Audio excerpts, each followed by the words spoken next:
guys, what's going on? Jay the Reporter coming at you once again. And guys, it's my favorite time of the year, playoff time. Now, I was going to do this video right when the regular season ended, but I wanted to give myself a little bit of time to think and kind of put things together. Now, I'm going to do this video once a week during the postseason, basically picking the winner and my reasons why. So very similar to against the spread, but I'm not picking against the spread. And this one, I'm just picking winners.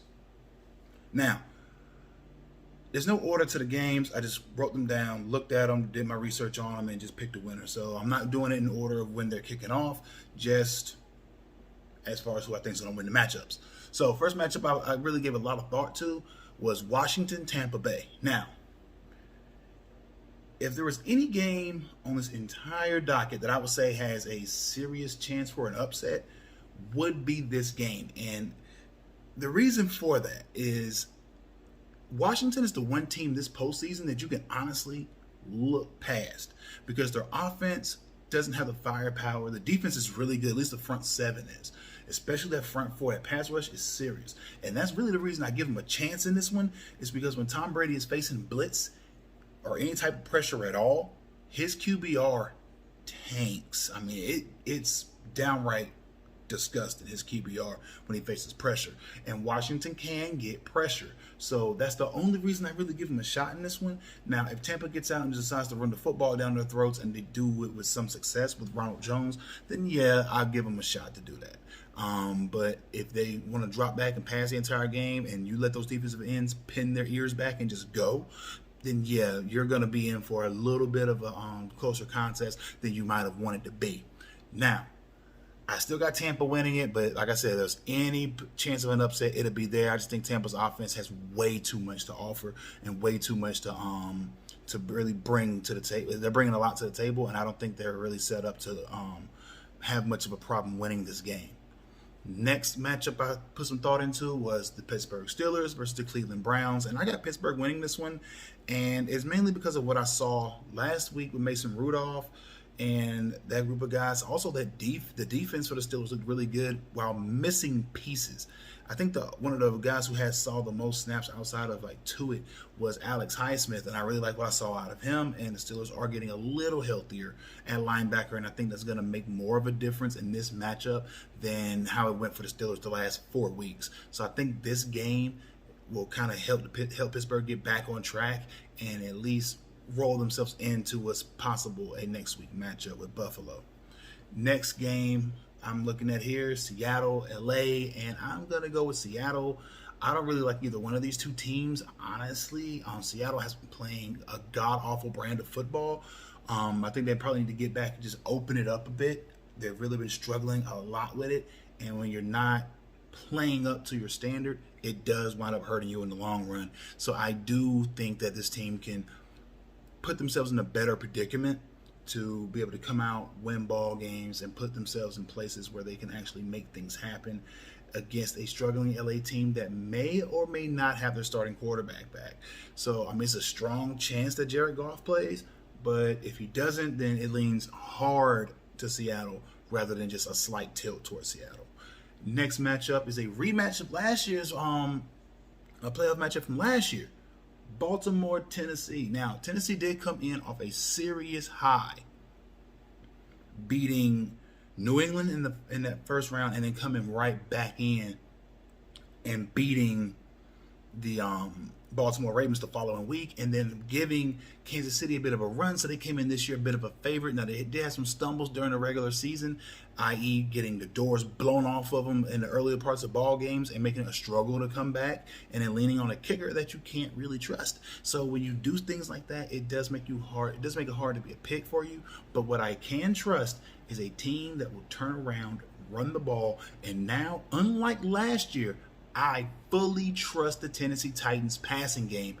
They have the most underrated, and I would say underrated, I'm only going to go underrated, underappreciated passing game, with A.J. Brown probably being one of the best receivers in the NFL that almost no one talks about on a week-to-week basis because he's not out there making three-finger catches. But the fact that he's out here every week putting up numbers, doing things, like he's Tennessee's version of Stephon Diggs. plays a great ball game, flies under the radar, and no one really sees them do much, but I appreciate what the Titans do. Baltimore, I like what they do every single year. Even as a Steelers fan, I like what they do every single year.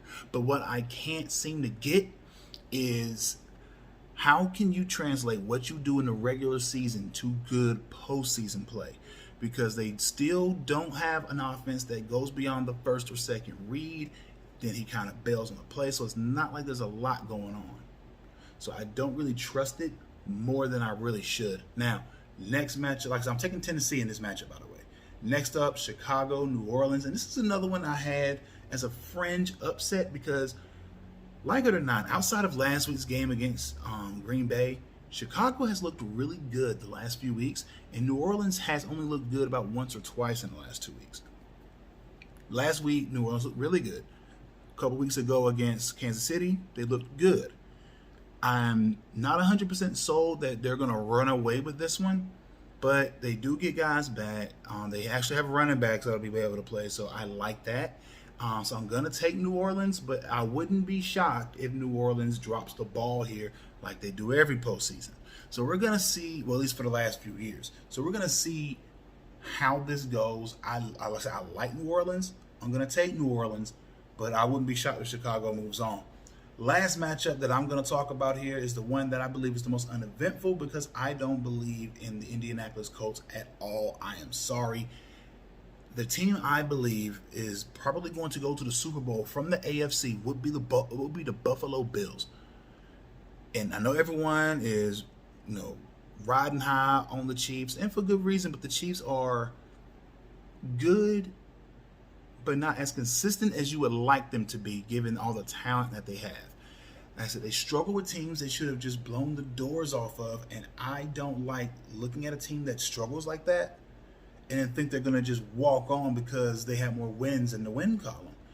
Keep in mind, the last loss that Buffalo had was, granted, just about as long ago as it was for Kansas City, but Kansas City has been in more close affairs with worse teams. Buffalo has gone up against teams that say, "Oh well, Buffalo, this will be the game that Jared Allen has to prove it." Jared Allen, Josh Allen has to prove it. This will be the game where Josh Allen has to come out and play spectacular. They're going to win. They came out against the Pittsburgh Steelers, who at that point were riding really high. At that point, I think they only had lost that one game to that point, so they were still riding really high. The injuries weren't totally mounting. So when you got a team that's riding that high, you come out there and you play them hard, you play them well, you win the game. There's no more that you can really say outside of, okay, you can take this team seriously now. And I was saying it in the preseason, Buffalo is a contender this year. Of course they were going to win their division. No one was remotely close talent-wise in their division. I know a lot of people like to say Miami was there, but Miami couldn't get out their own way. All they needed to do was win one more game. They couldn't get out their own way, and they wound up catching the L. And just to show you the difference between a team that was fringe playoff versus contender, look at Week 17 and what Buffalo was able to do in that game. I like it. Now, do I believe that Kansas City, if they get to the Super Bowl, would it be a shock to me? No. If Buffalo goes, would it be a shock to me? No. But if any other team other than those two from the AFC go, will it be a shock? Yes. And I'm saying that as a Pittsburgh fan. If Pittsburgh found some way to wiggle their way to a Super Bowl appearance, I would be shocked. But guys, let me know what you think about these picks down in the comment section below. Also, don't forget to like, share, comment, and subscribe to the channel. My name is Jada Reporter, signing out. Peace.